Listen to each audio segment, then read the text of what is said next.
Yes. Good evening, and welcome back to another stream on the channel.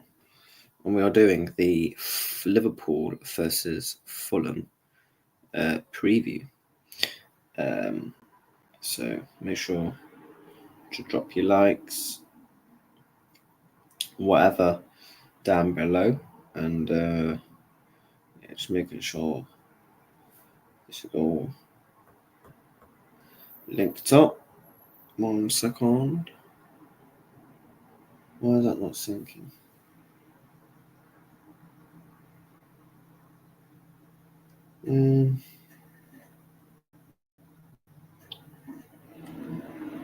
One second. Fuck's sake, what is this? Bang.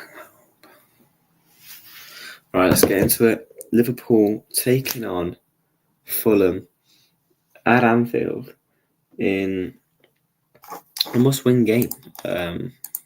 Really is for Liverpool Football Club. I remember last season. Last season was tough against Fulham, especially at home. It was 4-3 to Liverpool. Trent scored in the last minute.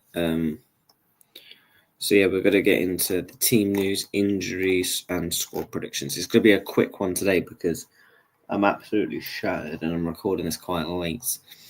So obviously, I've not had a chance to see Arne Slott's press conference, but I am hearing rumours that Kanate is on track to being fit for the end of the month, which is good. And obviously, players that are going to be out for this game is Diogo Jota, Federico Chiesa, Conor Bradley, Ibrahim Kanate, and Kostas Tsimikas. They've actually got a few players. Reece Nelson, Tom Carney's obviously suspended. Harrison Reed, Anderson, and Calvin Bassey suspended. He got suspended from the last game against Arsenal. McAllister's also going to be out suspended. Fulham coming into this game, decent form. 2-0 win against Palace. Lost 4-1 to Wolves at home. 1-1 against Tottenham. 3-1 against Brighton. 1-1 against Arsenal. As for Liverpool, 3-2 Southampton. 2-0 Madrid. 2-0 City. 3-3 Newcastle. And Girona. Where do both sides sit in the table then? Let's have a look. Well, obviously, I think we all know where Liverpool Football Club sits. I don't think we need to do too much on that. But as for Fulham, man, if they can get a result at Anfield, Chelsea to beat Brentford is a must. West Ham, could they do something against Bournemouth? And obviously Aston Villa. So, for Fulham, if they was to win, Forest Villa, that Forest could easily lose that. Up against a tough Villa side. Let's say Forest and Fulham draw. Forest and Aston Villa draw, sorry. And Brighton, that's a derby against Palace, by the way. And you expect Bournemouth to win. You can see Fulham maybe creep into them Conference League, Europa League spots. And I think Fulham, they've been an underrated side this season. I've liked the football they've played under their manager as well. So, they're doing a great job. And I feel like Fulham have now escaped from becoming the whipping boys. Because remember when Fulham used to be a proper yo-yo team, used to be up and down, up and down. Now they've actually started to become like a proper steady, good Premier League side. They've made some good signings over the past couple of years. Robertson, Pierre, I think, has been underrated. Jimenez getting back to form. But Sander Berge and Lukic was very good last game. But Nene's been decent for them. So Calvin Bassey is obviously going to be a massive miss. Massive miss. Him and Diop in the starting two centre-backs. It looks like Kunena is going to be the replacement. Even Anderson's out. So they've got a couple of injuries. As for Liverpool, obviously, we've got a couple. Just to recap, Jota is training. So there's a possibility he's on the bench. Chiesa is training. Possibility maybe be on the bench. Conor Bradley and Kanate are expected late December, according to Arnie Slot. Simicast, there's no real time frame for him. And obviously, McAllister is going to miss this one due to suspension.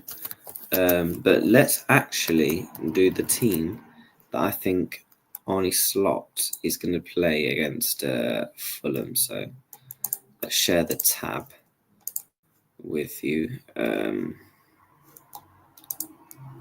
Let's share this lineup builder.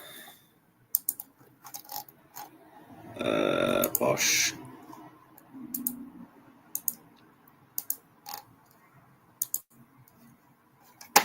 It's not letting me pick it. Oh, here we go.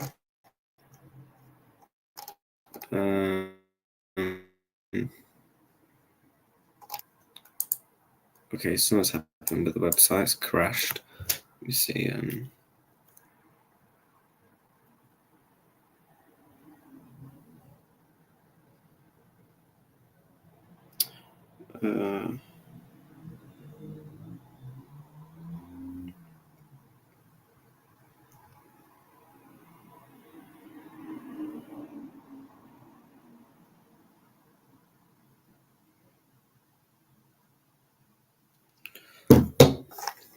Right, is it going to work now? It works.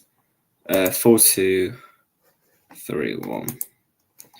All right, let's get into it. In goal, it's going to be Alisson. Obviously, he played against Girona, so that indicates Mr. Alisson Becker is going to be back playing in the Premier League, the best goalkeeper in the world. I do feel sorry for Kelleher, like I said.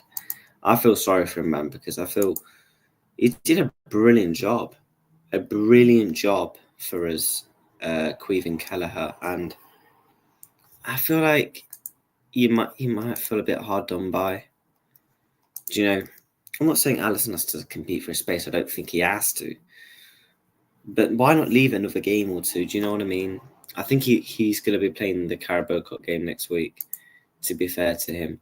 At right back will be Trent Alexander-Arnold, and we've seen how influential he has been since coming back. With him, I think this is going to be interesting.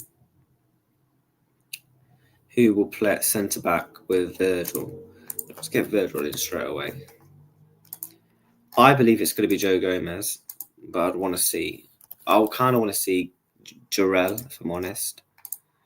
But let's just maybe rotate. You know, I mean, he has got the cup game coming up next week, but Andrew Robertson will play at left back. So far, that's the back five. You know, one thing I'm actually intrigued for next week, though. What will be the back four next week in the cup? Because Robertson will need a rest at some point. Obviously, we haven't got Simicast. We can't rest Trent for Conor Bradley. It's going to be interesting. I think that game against them is going to be really intriguing. I think in the double pivot will be Ryan Gravenberch, you know, the best centre mid in the world right now. I don't think it's a really debatable option. I think him and Caicedo have been the best midfielders in the league this season. So partner him will be a man like Curtis Jones in the double pivot. On the right, best player in the world, just one player of the month. Future Ballon d'Or winner potentially next season. The GOAT, Mohamed Salah. Very easy said and done. On the left has to be my man, Cody Gakpo. I mean, Cody Gakpo... Is Cody Gakpo underrated? No. Let me take that back. Is Cody Gakpo having an underrated season? Like, people are obviously talking about Salah on the front line, Diaz, and, you know, rightly so, they're having good seasons. But Cody Gakpo has put in shifts. He's put in shifts. Do you know what I mean? So I feel like he might feel a bit hard done by. That he's not getting enough plaudits. Should he get more plaudits? Probably should, to be honest. And then in the 10 will be Soboslai. I want to see Harvey Elliott, but I don't think Slot's going to risk him. I think he played about 10 minutes the other night against Girona. But what I think he's going to do is he's going to use the cup game as a really good build-up fitness for Harvey, and I think we'll start to see Harvey play for Liverpool after Christmas. Okay, especially against West Ham and Leicester, winnable games, you know what I mean? And then up front, Lucho Diaz. I'm sorry, we're back in the Premier League. We need to win. Can't be Darwin Núñez up front. Sorry, that's no disrespect. I know. Look, anyone that's given abuse to him is wrong. You're allowed to criticise a player, but being obviously racist and shit like that, obviously completely against that when it comes to my players. Obviously, I don't speak for others, but I think it's personally disgusting. So yeah, that's the team I've gone for. Alisson in goal, right back Trent. Two centre backs, Joe Gomez and Virgil van Dijk, Robertson left back, Gravenberch and Jones at two centre mids, Salah right wing. In the 10 Szoboszlai, Gakpo left, Diaz down the middle. Now, let's see what other people have had to say. 2-1 Liverpool, Alisson, Trent, Gomez, VVD, Robbo, Grav, Jones, Szoboszlai, Salah, Gakpo and Diaz. Interesting.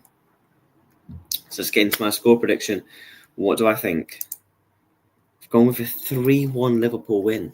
That's what I've gone for. I've gone with a 3-1 to Liverpool.